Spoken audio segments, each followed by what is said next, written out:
Hi, it's me again, the not quite super half of your favorite half super roommate duo.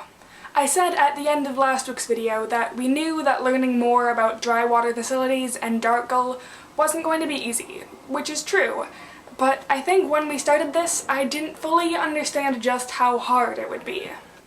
If Nancy Drew and the Boxcar Children could solve mysteries in their spare time, it seems like we should have something by now. But it's not as easy as they make it seem on TV shows and podcasts. Which I know is sort of duh. Most of them have actual investigating resources, and they still seem to be stumbling on evidence all the time.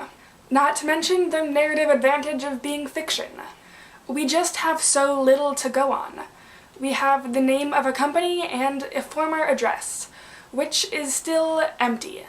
The last time we were back there, one of the building managers saw us snooping around, and we think they've put up some extra security. But it doesn't seem very likely that whoever they were would go back there anyway. They seem to be done with whatever they were doing there, or have at least moved it to somewhere else unknown.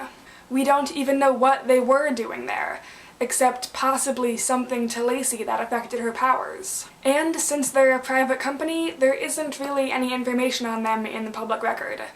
Internet databases have been slightly more helpful, but most things that seem like they might connect to something end up being either dead ends or just another piece of a puzzle.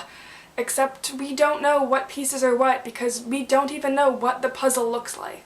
And you would think, given the public nature of Darkgull's exploits, it would be easier to find out what happened to him.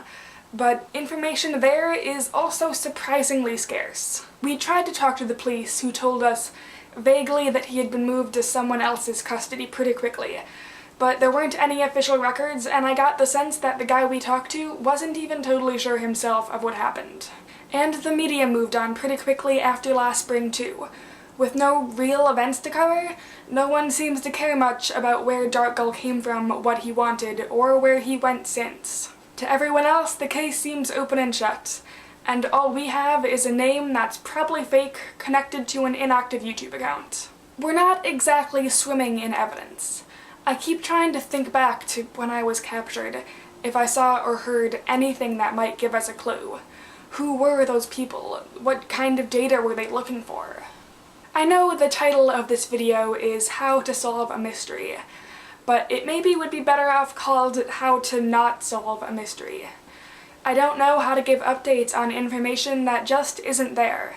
And I don't exactly have worlds of time to go poring over records or digging into archives. I have papers due, and so does Lacey, plus she's still spending her free time fighting crime. I think somehow I need to become either a private investigator or a journalist. And I need more hours in a day. Sorry, it seems like I'm spending a whole other video going back over all the stuff we don't know, but that's most of what I've been doing with my life lately. Maybe with all the rain that's supposed to hit the city this weekend, I'll be able to hunker down and get some research done. Or maybe I'll just rekindle my Netflix habit or catch up on some fall TV. If you have any mystery-solving tips or TV-watching recommendations, feel free to leave them in comments. And I'll be back in a week.